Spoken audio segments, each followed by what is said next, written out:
When Cheryl Cole was axed from X Factor USA, it seemed like a body blow to her career. But Cheryl has a knack of turning bad into better than ever before. To understand where she got such grit and determination, we need to go back to her roots.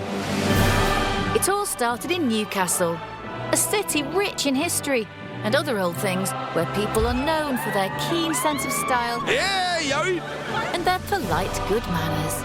This is a pisser. Hi, Mum! Our Cheryl story began in the working-class suburb of Heaton in Newcastle, on this street, in this block. We've done stories about her council estate in Newcastle, and it's a very dangerous, rough place. It's well documented that she lived in squalid conditions. Well, that's according to those soft southern types. For Geordies, Heaton's pretty nice. Traditionally now, it's a mix of student population and sort of traditional working class population and aspiring middle class people. The fourth of 5 brothers and sisters, Cheryl hardly grew up in a slum, but it wasn't the nicest area, so just how did she get from there to where she is today? Her mum wanted her to be the best. Her mum Joan has been instrumental, I think, in getting Cheryl to go on stage. Every week, whatever Cheryl needed, Cheryl got. And Joan worked really hard to achieve that. And she must be very proud of Cheryl, but Cheryl, again, must be very grateful to her mum. She was voted Bonniest baby. She was always getting prizes for being pretty. And her mum would always say, well, you know, that's good, but, you know, don't get carried away yourself, love, you know, just calm down. So she kept her feet on the ground all the time, which is why I think she's a fairly well-balanced girl today. Also voted Mothercare's best-looking girl of Newcastle, Cheryl's mum registered her with a local talent agency. Just for you. And before long, she was the cherubic face of warm and fluffy domesticity, fuelled by British gas. Very, very beautiful. Even at that age, you know, no makeup, but you could see beautiful skin, those beautiful brown eyes, very, very attractive young girl. We do it all just for you. For the ambitious young Cheryl, everything was going well. She was striking poses for all the best catalogues, and the ultimate honour came when she was voted the most attractive girl at the Metro Centre. You're beautiful. Fighting off what must have been some pretty stiff competition.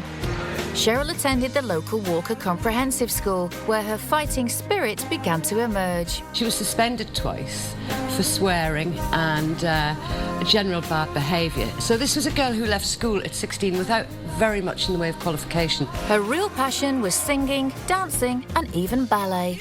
She was a dream to take, because when you were teaching her to dance, you had her complete attention all the time. She wanted to learn everything, you know, and very definite on what she wanted to do. Cheryl could dance. No, she could really dance. At age 9, she won a position at the prestigious Royal Ballet School in London. But our Cheryl got homesick, and after only 3 months, she headed back up north. But Cheryl hadn't abandoned her dreams of stardom, and soon enough, she caught the eye of the boss of Newcastle itself. There was a sort of a concert going on for young people, and that was the first time I saw Cheryl Tweedy, as was then, and she was on stage, and I just remember asking, who was that? By 2002, she'd captivated the mayor, had conquered the Metro Centre, but now 19, she had her eyes on a much bigger prize.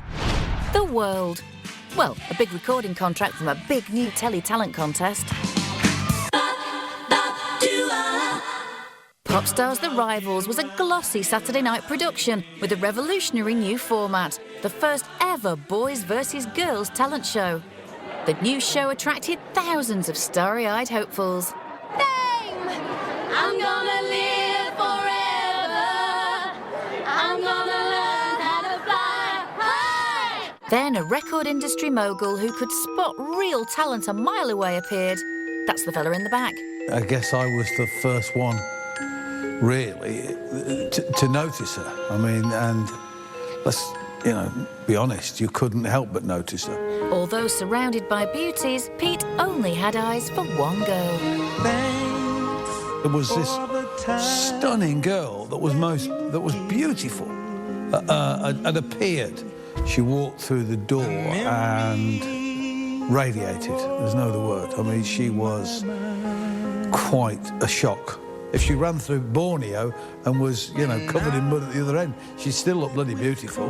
All right, Pete, steady on. This kid's just so different from anything. God touches certain people in certain ways, and beauty, you know, is definitely, you know, one of those things that he touches people with. And this girl was touched. She's like the boy next door. Let it go, Pete, let it go. The girl from the Metro Centre had made it to the big stage on a primetime show with a chance to be in the next big pop group. And Cheryl's performances held nothing back.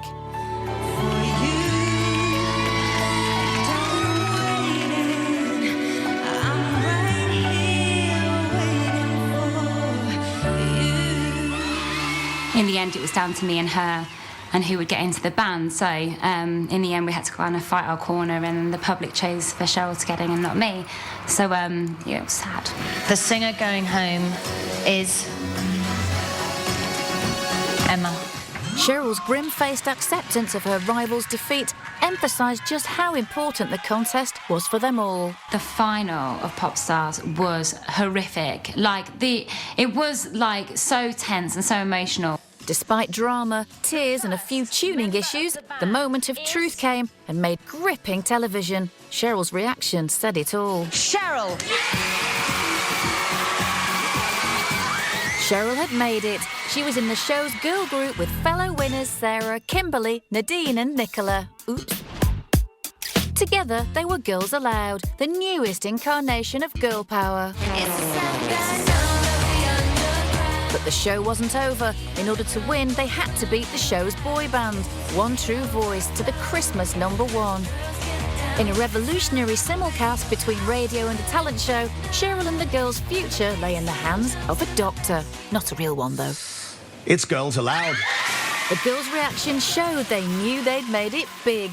They were on their way and the future was bright. After all the years of hard work, Cheryl's family and friends were delighted. Just so pleased and proud and happy for her. Happy that she's doing what she wants to do. No one deserves it more than Cheryl, because she's been trying for years for this. With their #1, Girls Aloud caught the imagination of girls all over the country. Cheryl was famous. But fame came at a price. Less than a month later, she let her fighting spirit get out of hand in a Surrey nightclub. Girls Aloud singer Cheryl Tweedy left court avoiding eye contact after being convicted for assaulting a nightclub toilet attendant. Miss Tweedy left nightclub worker Sophie Amakbokpa with a badly bruised eye after punching her in a row over not paying for lollipops she took from the ladies' loo at the Drink nightclub in Guildford in January. So Cheryl is on this night out with the other girls in a club in Guildford. Cheryl, who had had a few drinks, ends up in a row with a toilet attendant in the ladies' loos. These were two young girls. They had celebrity status. That matched with the excitement of the evening and, you know, the hospitality that was available. Oh, yeah, they were pissed. You're going to those kind of clubs, the girls are very competitive, you know, there's a lot of bitchiness. You've got to be able to stick up for yourself, otherwise you're going down. Cheryl was slapped with a £500 fine and 120 hours community service. Cheryl Tweedy was, however, cleared of the charge of racially aggravated assault. I am pleased that the trial is over and thankful that the jury have accepted that this incident had nothing to do with race. I am not a racist, and anyone who knows me knows that I would not say anything racist. I am stunned and disappointed by the conviction for assault. Things had gone very wrong, but Cheryl turned things around by grabbing the girls and a cameraman and apologising. I've always said I am so sorry to the other 4 girls and to my fans, to my family, you know, my friends. I am sorry it ever happened, really. That incident was almost single-handedly responsible for wrecking her career and the careers of the other girls and Girls Aloud. A lot of girls couldn't have come back from that very successfully. It would have really been a blow to their image. We're just being ourselves, and that's what we are, feisty young girly girls, and it's obviously coming across to people like... Cheryl's ability to stand up and fight, literally, had nearly cost her everything. But instead, Cheryl and the girls went from strength to strength, becoming more polished and more perfect by the day.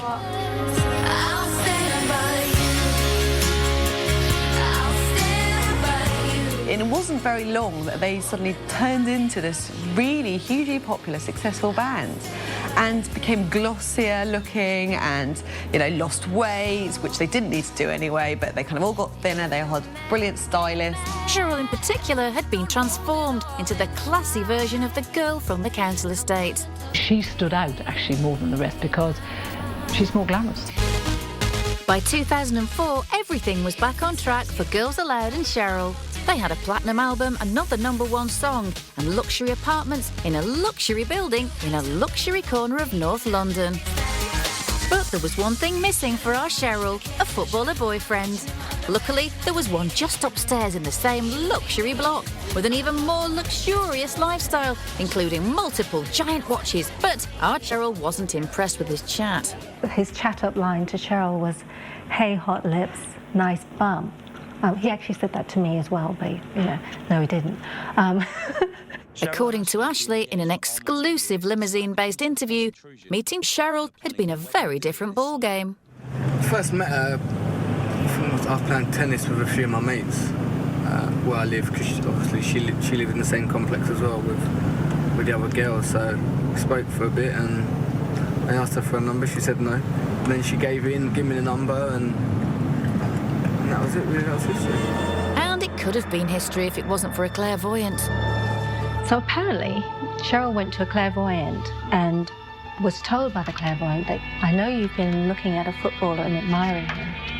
You should go for it. In fact, you should marry him." Which is kind of far out, right? Because how do they know? But, you know, they do have wisdom or, you know, inner wisdom, inner power. Sadly for Cheryl, for another tenner, that wisdom could have extended to also forecasting marital infidelity. Oh well.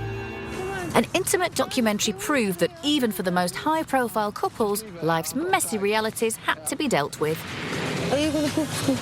No, I'm not pooper scooping anything, mate. You pooper scoop it. Not the last mess Ashley would dump on Cheryl. Along with a bag full of poo, Cheryl seemingly had everything. The career, the boyfriend, the money and the fame. Cheryl is this beautiful girl in one of the most successful girl band groups ever. And there's Ashley Cole, good-looking lad, and it just seemed an ideal couple. The synergy, the energy created, the paparazzi, they're coming out of the clubs. People went wild for them, they thought it was great. And Cheryl's life and name was about to change forever when in July 2006, Ashley whisked the 23-year-old off to get married. They had 150 guests, Prince Edward's caterers and an exclusive £1 million magazine deal.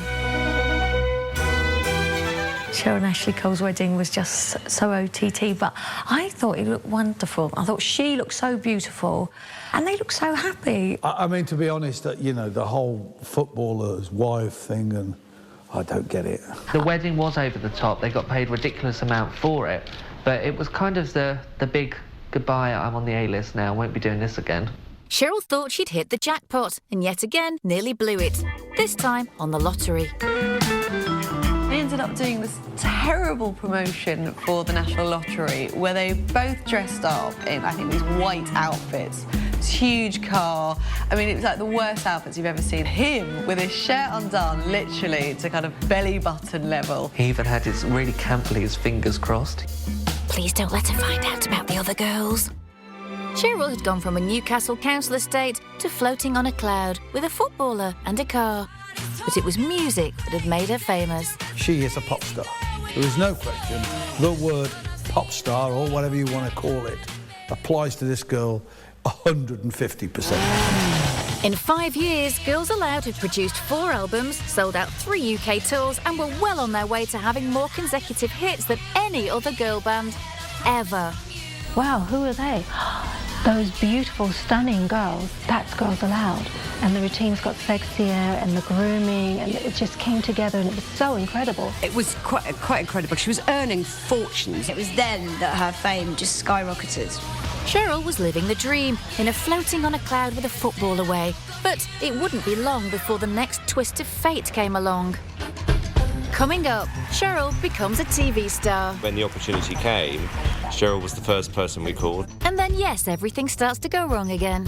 There was a national outpouring of sympathy for this girl. And a tiny mosquito derails the mighty wheels of show business. Your place is never safe on the X Factor panel. Simon Cowell likes to mix things up.